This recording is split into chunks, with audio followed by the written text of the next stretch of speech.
Now let us move to the next question, that is question number 150. 150. A potentiometer is an accurate and versatile device to make electrical measurements of EMF, that is electromagnetic force, because the method involves potential gradients, no, a condition of no current flow through the galvanometer, yes, a combination of cells, galvanometer and resistance, no, and a combination of cell, no. So, I think because of the method, a condition of no current flow through the galvanometer. So, option 2 will be your correct answer. This is again from the chapter, which one? Current electricity, the device potentiometer you need to study nicely. The theories are given in your videos. So, the right answer is number 2. Now, let us move to the next question, that is 151.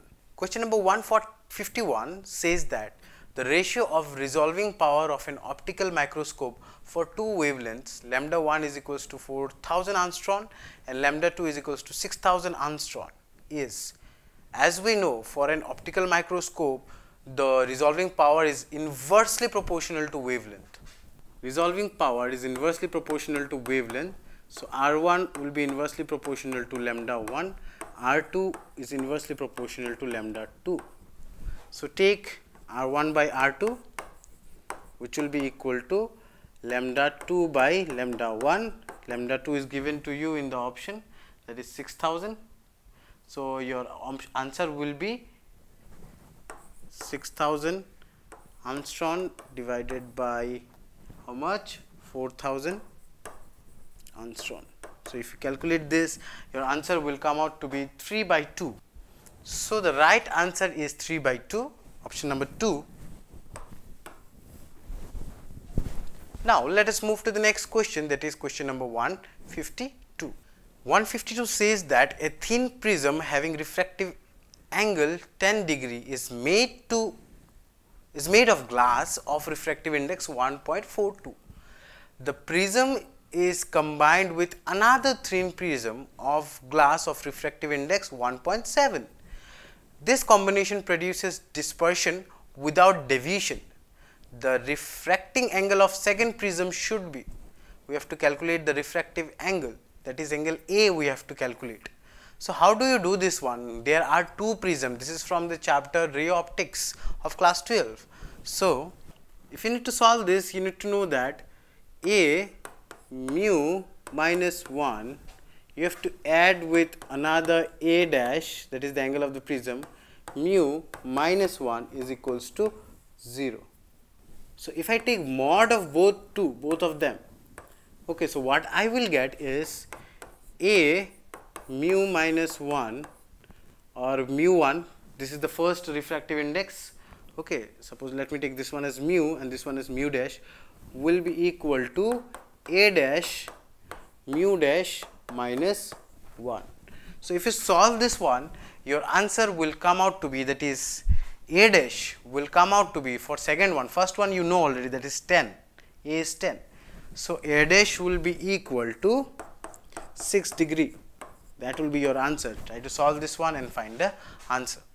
So, the right answer is 6 degree. Now, let us move to the next question, that is question number 153. A capacitor is charged by a battery. The battery is removed and another identical uncharged capacitor is connected in parallel. The total electrostatic energy of resulting system is, this is from the chapter electrostatic potential and capacitance of class 12. Let us see how to solve this one. This is a bit logical one. Logical questions I will be solving for you. The one which is directly you need to apply formula and then do the calculation, that will be done by you. I will give you the idea how to do it. So, let us see how can you do it. Initially a capacitor was there. So, its charge Q will be equals to CV.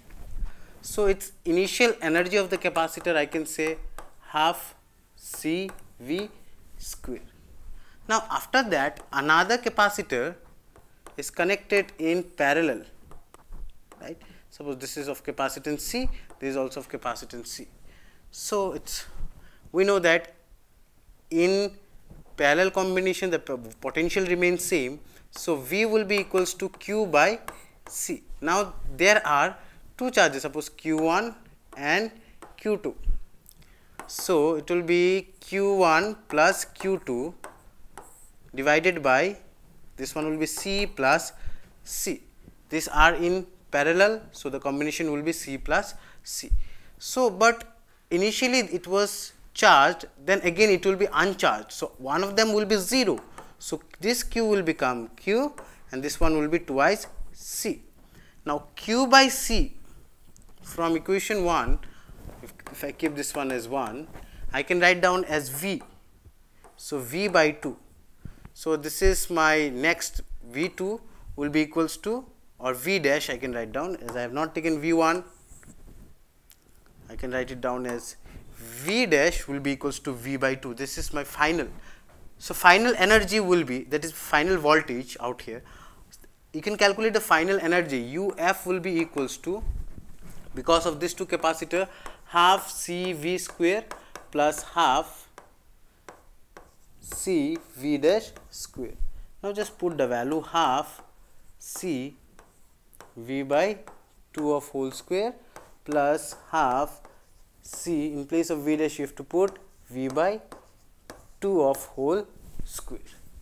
Now if you put this one, you will see that your final answer is coming out in such a way, you need to solve it by yourself. Then the change in energy you have to calculate, that is final energy minus initial energy. If you do it, your answer will be, there will be a decrease of the electrostatic energy by a factor of 2. After doing this, I can land up to a conclusion that the right answer is decreases by a factor of 2. So option 1 is the correct answer. Now let us move to the next question, that is 154. 154.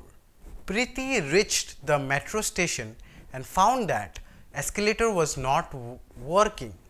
She walked up the stationary escalator in time t1. On other days, if she remains stationary on the moving escalator, then the escalator takes her up in time t2. The time taken her to walk up on the moving escalator will be. Preeti, she used to reach the metro station and what she found is the escalator was not working. Okay. She walked up the stationary escalator in time t1. It was stationary, so at time t1 she was moving on. On other days, if she remains stationary on the moving escalator, then escalator used to take her up at a time t2. Now the question is, the time taken her to walk up on the moving escalator will be how much? How much will be her time if she walks up in the moving escalator? Now the escalator is moving as well as she is walking on it. So what we are going to find it out? You have to use the relativity formula, right? Then only you can find this answer. Let us do it. So you can write it down, V G, that is the girl, and with the respect to the ground will be equal to V G E, that is the girl with respect to the escalator, and next one is escalator with respect to the ground. Now if you put the values, it will be d by t, that is girl with respect to the ground. This one will be d by t1 plus d by t2, right. So if you put up this formula, your t is going to come out to be t1 multiplied with t2 divided by t1 plus t2. This one will be the final answer. So if you have seen the question, option number 2 will be the correct answer. Let us go. Option 2 is the correct answer. Thermodynamic processes are indicated in the following diagram.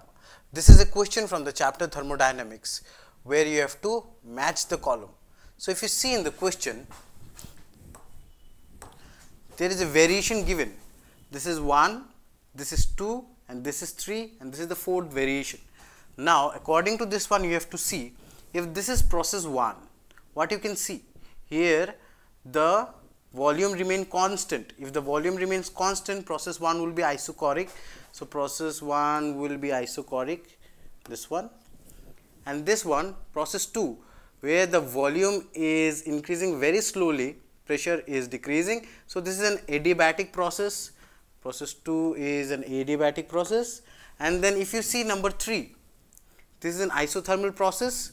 So, number 3 is isothermal. So, the remaining one is process 4, which has to be isobaric, or you can check isobaric, where the what remains constant, pressure remains constant, the pressure is remaining constant out here. So, 1 goes to C. Now, C option number 1, that is P goes to C, fine. Then Q goes to A, Q goes to A, then R goes to D, fine, it's correct, and S goes to B, So, option 1 is the correct answer. From the question only we can find it out. Now, let us go to the next question, that is question number 156. Question number 156. One end of string of length L is connected to a particle of mass m, and the other end is connected to a small peg on the smooth horizontal table. If the particle moves in circle with speed v, the net force on the table directed towards the center will be. Okay. Now, the particle is moving. In the question it is saying that the particle is moving. So, this is a string connected to it. So, this is the motion of the particle, right. The force which will be directed is the centrifugal force, and towards the center will be centripetal force, that will be directly proportional to the tension of the string.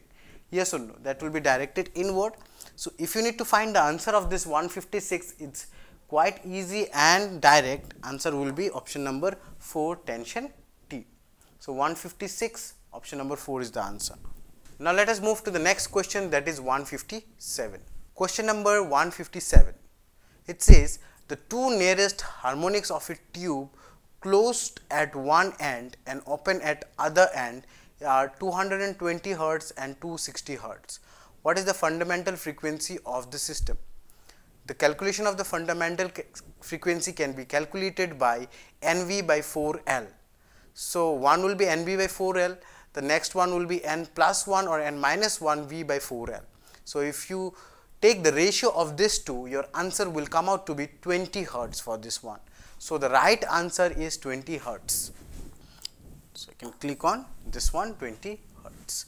Now, let us move to the next question, that is 158. The photoelectric threshold wavelength of silver is given to be 3250 into 10 to the power minus 10 meter. The wavelength of the electron ejected from the silver surface by ultraviolet light of wavelength 2536 into 10 to the power minus 10 meter. Here the Planck's constant value is given and the speed of light is given, fine. So, how do you calculate this one? Okay, it's quite, you just have to use the formula from the chapter dual nature of radiation and matter. If you use this formula, then only your answer will come out. Okay. Now, the formula is E is equals to H mu naught, that is work function, plus kinetic energy. So, kinetic energy can be written as E minus H mu naught, that is H mu minus H mu naught. Kinetic energy is E V naught, also we can write down. After substituting the values, in place of frequency you can write down Hc by lambda, and this one is Hc by lambda naught. Once you substitute the values, you will see that there are two options which is coming out to be the correct answer. Option number 2 will come out from, if you substitute this value and substitute the velocity of light, and option number 4. Please kindly check and see, you will be getting two answers, two correct answers. That is it. Let us move to the next question, 159. In 159, figure shows a circuit contain 3 identical resistors with resistance R equals to 9 ohm each. 2 identical inductors with inductance L equals to 2 millihenry each. An ideal battery with EMF 18 volt are connected. The current I through the battery just after the switch S is closed. Once you close the switch, what will be the current flowing in the circuit or current through the battery? Okay, its current through the battery will be what? Simply we can write the formula. I is equals to E by R, right? E it's given to us, it's given to be 18 volt, and the resistance out here is how much? This R is 9 ohm. So your current I will be 2 ampere.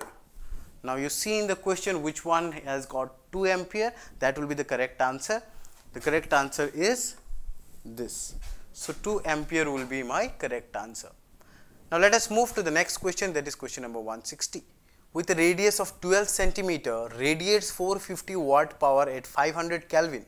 If the radius were halved and temperature were doubled, the power radiated in watt would be. See, I will just tell you the formula for this one. The rate of loss of power, okay, or the power radiated in watt is directly proportional to the R to the power 2 and T to the power of 4. If you use this formula, your answer will come out to be 1800 watt. So 1800 watt is the correct answer. Rest the mathematical part will be done by you. Now let us move to the next question, that is 161. 161. A rope is wound around a hollow cylinder of mass 3 kg and radius 40 centimeter. What is the angular acceleration of the cylinder if the rope is pulled with a force of 30 Newton? Now how you are going to solve this question? For that you need to know a formula. The formula is, that is from the chapter System of Rotational Bodies. Torque is equals to I, and this is my angular acceleration. Torque can also be written as the force multiplied with perpendicular distance I alpha. From this formula only you need to calculate this alpha. You will see that whenever you solve this one, your answer is coming out to be 25 radian per second square. This is how you can solve this one. Okay, please try to do the mathematical part. Now let us move to the next question, that is question number 162. 162. Two discs of same momenta of inertia rotating about their regular axis, passing through center and perpendicular to the plane of disc with angular velocities omega 1 and omega 2. They are brought into contact face to face, coinciding the axis of rotation. The expression for the loss of energy during this process is. So you have to see the two discs of same momentum. Okay, they are rotating in a regular axis. Now what will happen to the expression of loss of energy, that is the change in kinetic energy you have to calculate. Fine. Now how do you calculate the change in kinetic energy? How do you calculate this one? Delta Ke, that is the change in kinetic energy or the loss energy, will be equals to half of I1 into I2. This is again from the rotational chapter, I1 plus I2, omega 1 minus omega 2 of whole square. Fine. Once you put this formula, you will see I1 and I2 have the same axis of rotation and this is equal. So half I square of twice I omega 1 minus omega 2 of whole square.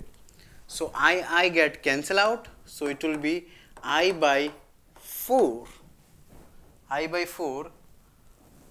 omega 1 minus omega 2 of whole square. So the answer will be, the loss of energy during this process will be 1 by 4 I omega 1 minus omega 2 of whole square. Let us see which option is the correct answer. So if you look at the option, option 1 is the correct answer. The heating of phenyl methyl ethers with HI produce. So this question is come from the alcohol phenol chapter of your class 12 NCERT. If you see here, they are written as phenyl methyl ethers. How is the structure? So this is nothing but this is the phenyl methyl ether.